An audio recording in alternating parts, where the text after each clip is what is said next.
The star of J.P. Morgan, How One Man Financed America.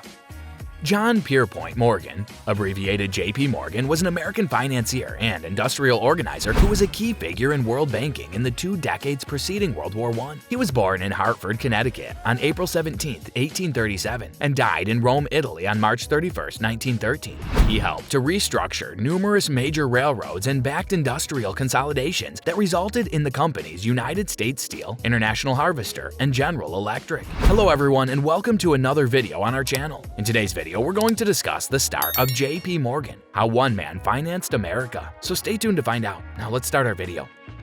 John Pierpont Morgan, the son of prominent businessman Junius Spencer Morgan (1813 to 1890), was educated in Boston and at the University of Göttingen. In 1857, he began his work as an accountant with Duncan, Sherman and Company, the American office of the London business George Peabody and Company. Morgan became the agent for his father's banking firm in New York City in 1861. He worked for Dabney, Morgan and Company from 1864 to 1871. Then, in 1871, he became a partner in the New York City firm of Drexel, Morgan and Company, which swiftly became the principal source of U.S. government finance. This firm was restructured as J.P. Morgan and Company in 1895, and it became one of the world's most prominent banking firms, thanks in part to Morgan's ability. Morgan had close and extremely useful connections with the London financial world due to his affiliations with the Peabody enterprise, and he was thus able to provide much-needed financing from British financiers to the rapidly rising industrial corporations of the United States throughout the 1870s. He began reconstructing railroads in 1885 when he mediated a deal between 2 of the country's greatest railroads, the New York Central Railroad and the Pennsylvania Railroad. That avoided a potentially ruinous rate of war and rail line rivalry. In 1886, he reorganized 2 more key railroads to secure their financial foundation. Morgan subsequently came to wield immense control over these and other railroads because of his participation in the board of directors of these and other railroads throughout the company's reorganization. Between 1885 and 1888, he expanded his influence to lines in Pennsylvania and Ohio.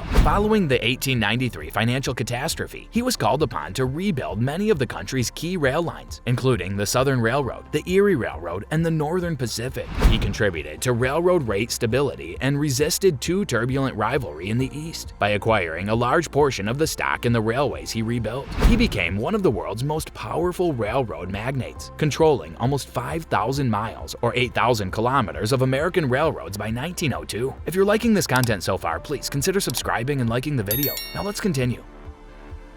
During the slump that followed the 1893 panic, Morgan formed a syndicate that replenished the United States government's depleting gold reserve with $62 million in gold to alleviate a treasury crisis. 3 years later, he began supporting a wave of heavy industry mega mergers and acquisitions that would change the corporate structure in the U.S. manufacturing sector. After engineering the merger of Edison General Electric and Thomson Houston Electric Company, he became the helm of General Electric, the now dominant American maker of electrical equipment. In 1891, Morgan engaged in the merger of the Federal Steel Company with the Carnegie Steel Company and other steel corporations in 1901 to become the United States Steel Corporation, the first corporation in history to have a market capitalization of $1 billion.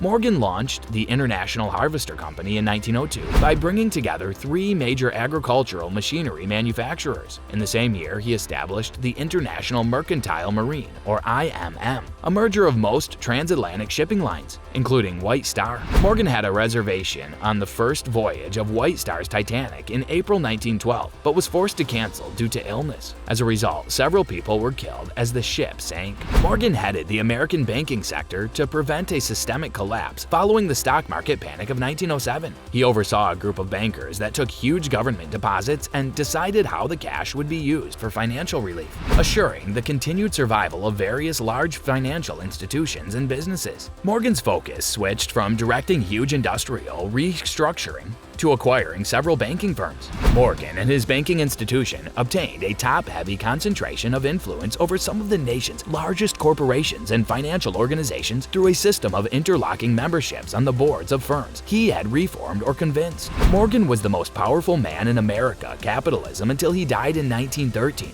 despite periodically infuriating federal officials and muckrakers across the country. Morgan was a big contributor to New York City's Metropolitan Museum of Art and one of the most enthusiastic book collectors of his day. He gave his collection and the building housed in the city of New York in 1924 to be used as a public reference library. It is currently home to the Morgan Library and Museum. Well, that's all for today's video. Tell us in the comments section how this video was. I hope that you found this one interesting. You can subscribe and watch more videos on our channel to keep up with more content. We'll see you in the following video with some more notable celebrities, facts, and stories. And until then, stay tuned.